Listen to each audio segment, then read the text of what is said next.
September 15, 1957, Hackensack, New Jersey. A living room converted into a recording studio. John Coltrane stands in Rudy Van Gelder's parents' house, surrounded by musicians he's assembled for one session. He has 5 compositions, 42 minutes of music to capture, no second chances, and a promise to keep.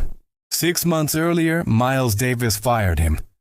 The reason was simple enough. Heroin and alcohol had made him unreliable, disheveled, a liability. For a musician whose obsession bordered on religious, this was more than professional failure. It was exile from the thing that gave his life meaning. Now he's clean. Monk's residency at the 5 Spot this summer changed something in him. But being clean isn't the same as being trusted. This session for Blue Note, his only one as a leader for the label, exists because of a handshake deal he'd made with Alfred Lion before signing exclusively with Prestige. An oral agreement, the kind of promise that could easily be forgotten, but Lion remembered. The question is whether anyone else will remember what Coltrane does today. By 1957, John Coltrane had become a problem that jazz couldn't quite solve. He'd played with Dizzy Gillespie, with Earl Bostic, with Johnny Hodges. These weren't minor accomplishments, but somehow at 31 years old, he remained on the margins. A sideman. Talented, certainly, but difficult to categorize, harder to trust. When Miles Davis hired him in 1955, it felt like validation. The Miles Davis Quintet was becoming one of jazz's most important groups. Playing alongside Miles, Red Garland, Paul Chambers, and Philly Joe Jones meant something. It meant you'd arrived. Except Coltrane's arrival kept getting delayed by the same 2 substances. The industry knew about jazz musicians and drugs. It was almost expected. But there was a difference between managing an addiction and being consumed by one. Coltrane had crossed that line. What made it worse was that musically he was evolving rapidly. Those who heard him play recognized something happening. Ira Gittler would later call it sheets of sound, cascading arpeggios that seemed to play entire chords at once. A technique that was both overwhelming and precise. But technique doesn't matter if you can't show up on time, or show up at all. Blue Note Records operated differently than Prestige. Where Prestige favored spontaneous blowing sessions, Blue Note paid for rehearsals. Alfred Lion, the label's founder, believed in preparation, in multiple takes, in getting it right. For a musician trying to prove he could be reliable, this mattered. Coltrane needed to record something that would show what he'd learned. From Miles, from Monk, from the withdrawal and spiritual awakening that followed his lowest point. Something that wasn't just another sideman date or pickup session. He needed to lead. Getting fired by Miles Davis in April 1957 wasn't the wake-up call. It was the confirmation. Coltrane had tried to quit before. In the summer of 1956, he'd failed. Miles fired him that October, then reluctantly took him back. The pattern continued. Brilliant playing interrupted by missed gigs, by showing up in a condition that embarrassed everyone. Miles later recalled his frustration. The drugs, the alcohol. That junkie shit, he called it. In April, he fired both Coltrane and Philly Joe Jones. This time, it felt permanent. What happened next is documented but remains mysterious in its specifics. Coltrane returned to his mother's home in Philadelphia. He quit heroin and alcohol cold turkey. In June, during withdrawal, he later described experiencing a spiritual awakening. Something shifted. His wife Naima, formerly Juanita before she embraced Islam, supported him. So did friends. But the internal transformation was his alone. He stopped using. Completely. The needle and bottle went away for good. Except no one in the jazz world knew this yet. When Thelonious Monk offered him a spot in his quartet for a 6-month residency at the 5 Spot Cafe starting in July, it was an opportunity that could have gone to anyone. Monk's cabaret card had just been reinstated after years of exile. This was Monk's comeback. Taking a chance on a recently fired junkie wasn't an obvious choice. But Monk saw something. Or maybe he didn't care about the obvious choices. The residency became transformative. Coltrane struggled with Monk's angular compositions, the strange melodic leaps, the rhythmic breaks that seemed designed to confuse. Every song presented a puzzle that demanded more than technical proficiency. It demanded understanding. Trombonist J.J. Johnson later said hearing Coltrane with Monk at the 5 spot was the most electrifying sound he'd encountered since Charlie Parker. Incredible, like Diz and Bird. But recognition from fellow musicians wasn't the same as industry rehabilitation. Blue Note had scheduled his session for September. One day. One chance to show that John Coltrane, the leader, could deliver something worth remembering. The warning sign no one could see. He'd written almost everything himself. 4 original compositions, plus 1 standard. This wasn't a blowing session where you showed up and played familiar changes. This was a statement. Alfred Lion had specific ideas about how records should be made. Unlike Bob Weinstock at Prestige, who'd famously record multiple albums in marathon sessions and release them over years, Lion believed in focus, in preparation, in the producer's role as more than just an engineer pressing record. For the Blue Train session, Coltrane assembled a band that mixed familiar faces with rising talent. Paul Chambers and Philly Joe Jones, his rhythm section from the Miles Davis Band. Men who knew his playing. Kenny Drew on piano, who'd worked with both Chambers and Jones before. This was the foundation. Then the front line, Lee Morgan on trumpet and Curtis Fuller on trombone. Morgan was 19 years old, a prodigy whose technical facility was already stunning. His tone was bright, slashing, confident. He played with the kind of swagger that comes from knowing you're the best player in most rooms. Fuller was more experienced but still developing.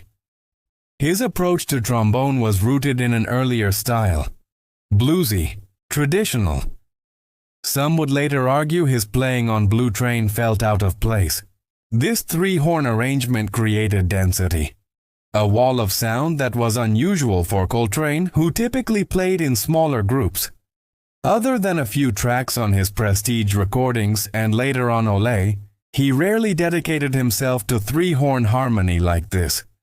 It required written arrangements, multiple takes, the kind of structured approach that Blue Note demanded. The title track went through at least 8 takes. Lion kept asking to hear Locomotion again during rehearsals. Curtis Fuller later remembered, Alfred really had to listen to things.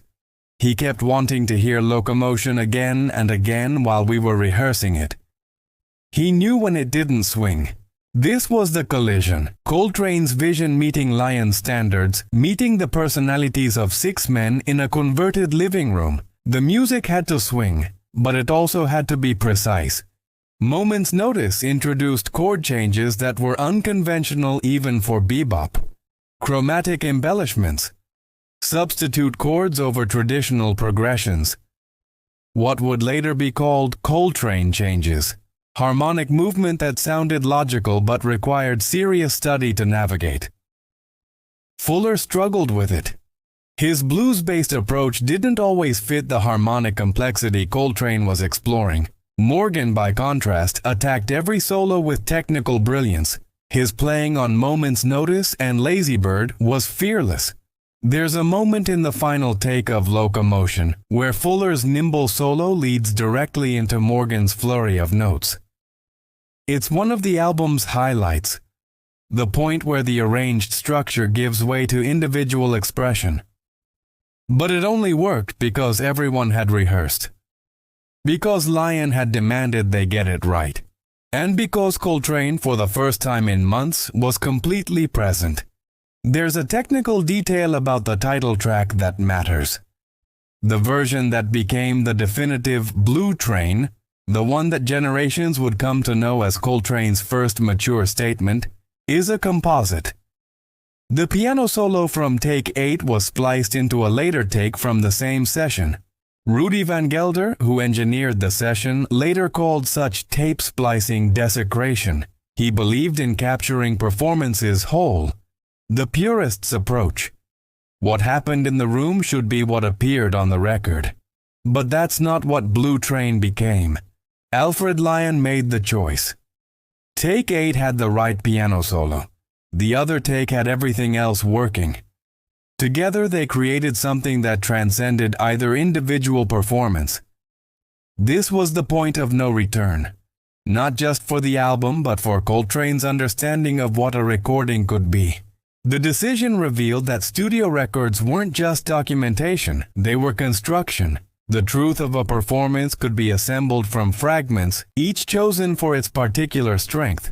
Years later, when alternate takes surfaced, listeners could hear the difference. Complete Take 8 existed, the composite version existed. Some preferred the purity, others understood why Lion chose what he chose.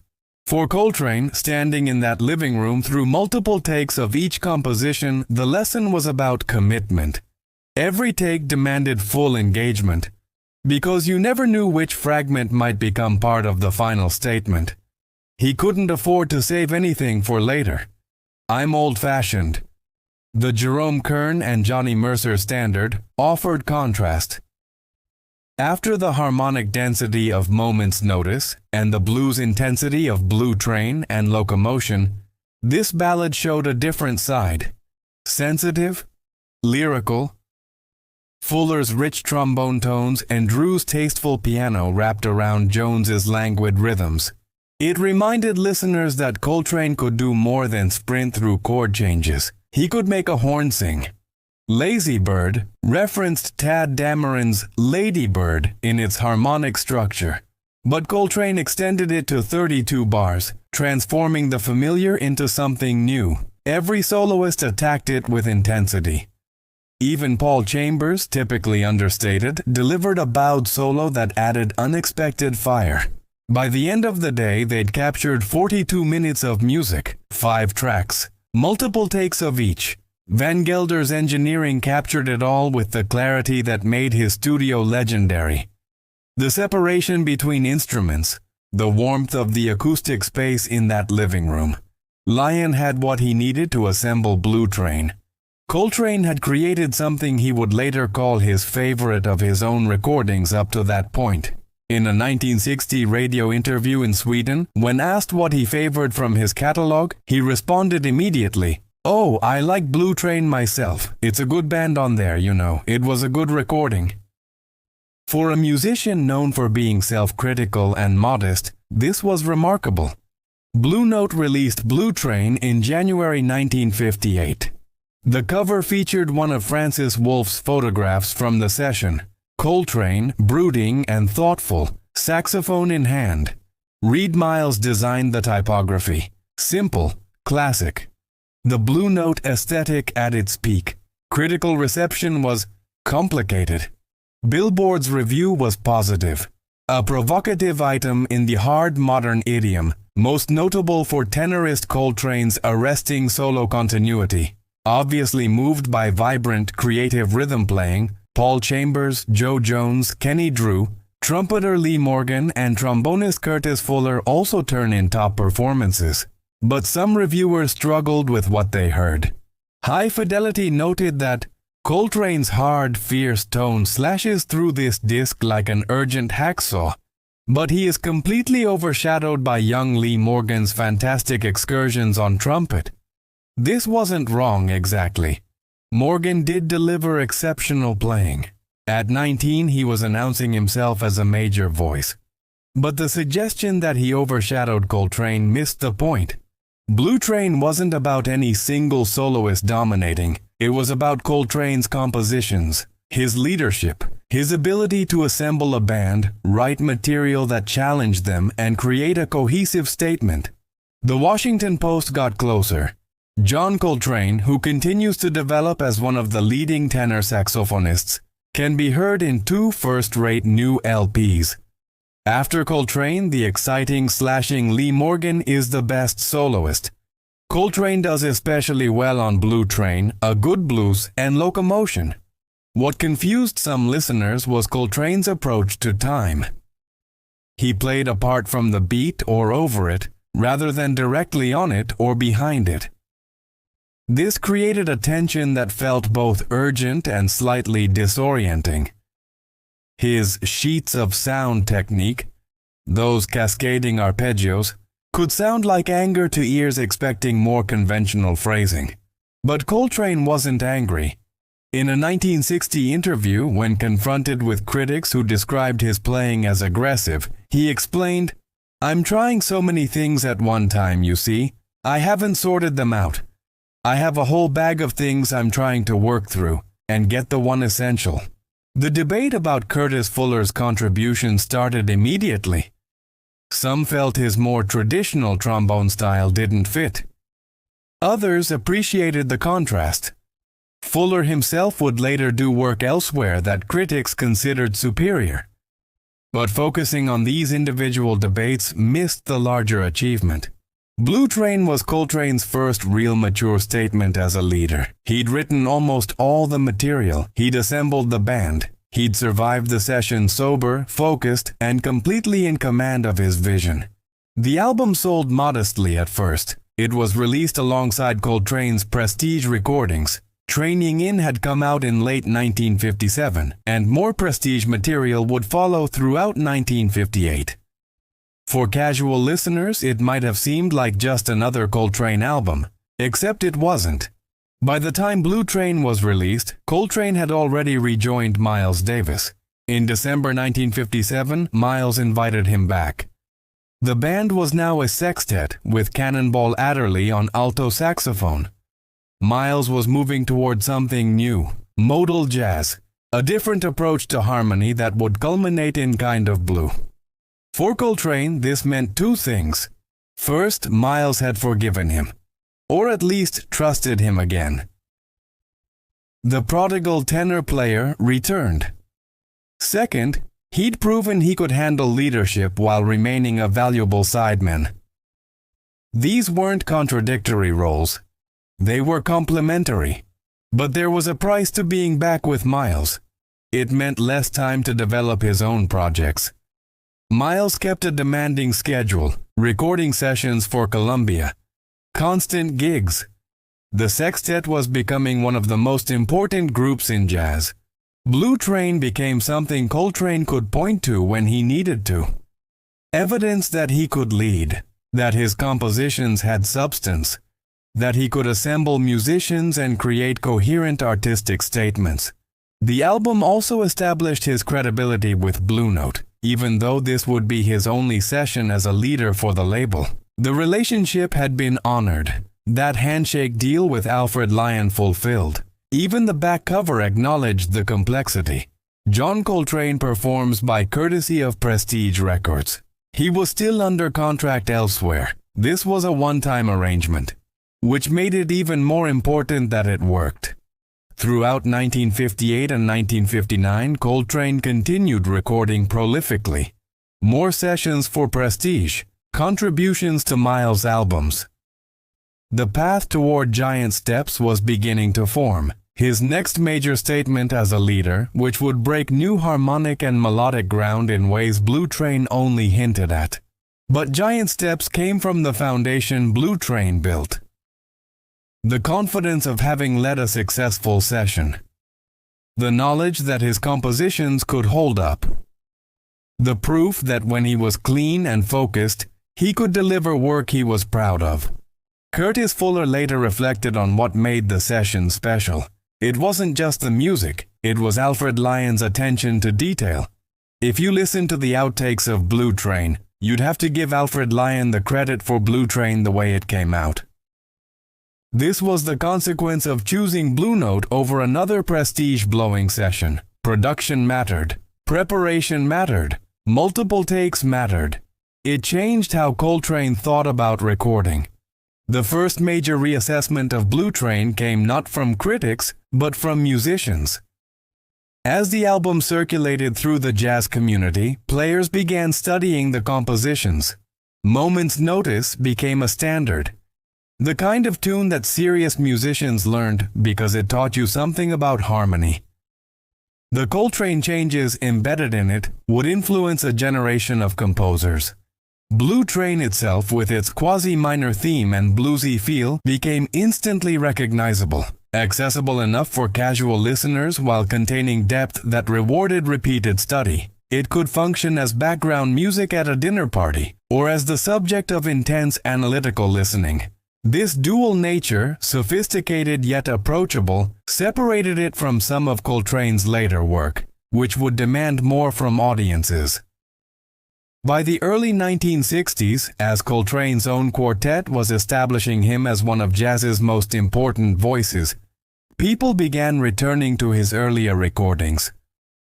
Blue Train stood out, not just as a stepping stone but as a complete artistic statement. Michael Koskuna, who would later work on Blue Note reissues, called it perfect and the music eternal. He noted that the ingredients for such alchemy cannot be quantified any more than genius can be defined and described, but we know it when we hear it. In 2000, Colin Larkin's all-time top 1,000 albums included Blue Train at number 339. His assessment captured something important. Coltrane may have made more important albums, but none swung as effectively as this one. This was the shift in understanding. Blue Train wasn't Coltrane's most revolutionary work. Giant Steps broke more ground harmonically. A Love Supreme reached deeper spiritually. His free jazz explorations pushed boundaries more radically. But Blue Train swung. It had joy in it. Technical brilliance deployed in service of music that moved you. The album achieved gold certification from the RIAA in 2001, having sold more than 500,000 copies. For a hard bop album recorded in a single day in 1957, this represented remarkable longevity. Reissues multiplied.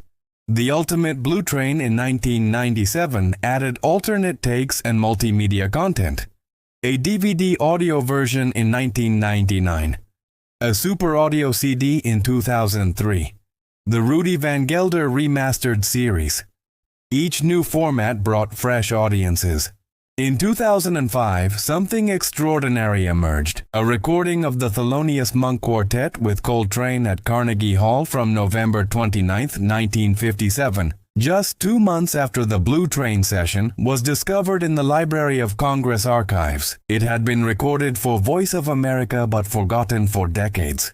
Released by Blue Note, it provided documentation of what Coltrane had learned during those months with Monk. The connection between that education and what appeared on Blue Train became clearer. Monk's angular harmonies, his rhythmic complexity, the discipline required to navigate his compositions. Blue Train showed Coltrane absorbing those lessons and applying them to his own writing. The title track's opening phrase became one of modern jazz's most famous moments. Those first notes, instantly recognizable to anyone familiar with the album, achieved something rare. They became iconic without becoming cliché. You could hum them, you could play them on any instrument, they worked. This melodic strength influenced how later musicians thought about composition. A great theme didn't have to be complex.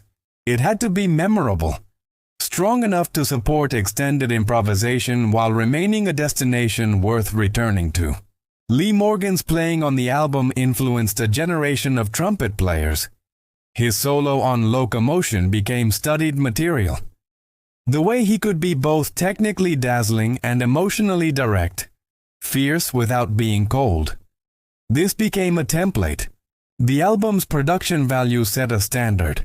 Van Gelder's engineering, the clarity, the separation, the acoustic warmth, demonstrated what a jazz recording could sound like. That living room in Hackensack became part of jazz mythology. Before Van Gelder moved to Englewood Cliffs, dozens of classic albums were recorded there. Blue Train stood among them as evidence of what the space could capture. But perhaps the longest shadow was cast by what the album represented about recovery. Coltrane had hit bottom in April 1957. By September, he'd recorded Blue Train. By December, he was back with Miles Davis. This arc, from firing to redemption to artistic triumph, became a narrative that transcended jazz. It demonstrated that addiction didn't have to be a life sentence. That spiritual awakening could translate into artistic achievement. That cleaning up wasn't just about stopping destructive behavior. It was about becoming capable of the work you were meant to do. Coltrane would face challenges throughout the rest of his life. He died in 1967 at 40, liver cancer the official cause. Some speculated his earlier heroin use had planted seeds of illness. Others pointed to the damage any prolonged addiction creates.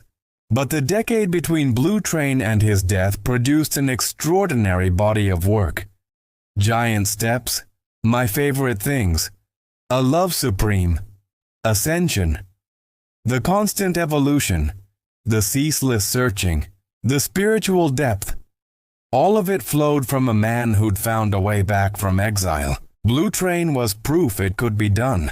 The album's influence on hard bop as a genre was significant, but not revolutionary. Coltrane didn't invent hard bop, but he demonstrated its possibilities, how the form could contain both accessibility and complexity, how a 42-minute album could swing while making you think. Generations of saxophonists studied the album, not to copy it, but to understand how Coltrane thought about structure, about solo development, about playing over, around, and through time. The album taught that you could be technically demanding without losing the groove, that composition and improvisation weren't separate disciplines but intertwined practices.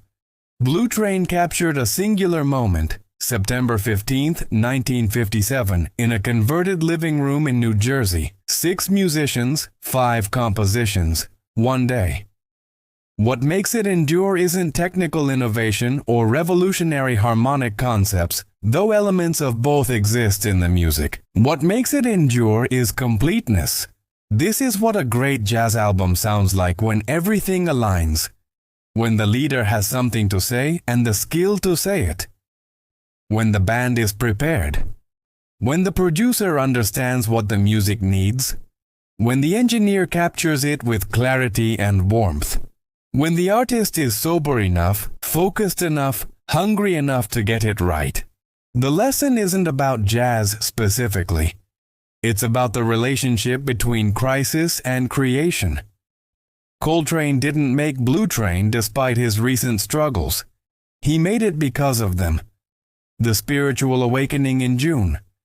The education with Monk through the summer. The urgency of knowing this might be his only chance to prove himself to Blue Note. All of it channeled into one session. The album teaches us that comeback stories aren't just about returning to where you were. They're about becoming capable of something you couldn't have done before the fall. Coltrane couldn't have made Blue Train in 1955. He needed the experience, the failure, the recovery, the discipline that comes from almost losing everything. It teaches us that preparation and spontaneity aren't opposites. Blue Note paid for rehearsals. Alfred Lion demanded multiple takes, but the solos themselves, those moments of pure improvisation, only worked because the structure supported them. Freedom requires foundation. It teaches us that you can make something timeless in 42 minutes. Not everything needs to be an epic. Sometimes the perfect length is exactly as long as it takes to say what you need to say, then stop. It teaches us that collaboration means putting ego aside. Morgan's playing overshadowed Coltrane in moments? Good. That means Coltrane assembled a band strong enough to challenge him. Fuller's style didn't always fit perfectly? That tension created texture, contrast, evidence that real human beings played these instruments. Most importantly, Blue Train teaches us that great art often emerges from honoring simple agreements. A handshake deal with Alfred Lion. A promise kept. One session, done right, because that's what you said you'd do. In 1960, when a Swedish DJ asked Coltrane about his favorite recording, he didn't choose something more experimental. He didn't choose a session with Miles Davis, he chose Blue Train. It's a good band on there, you know. It was a good recording. 67 years later, it still is.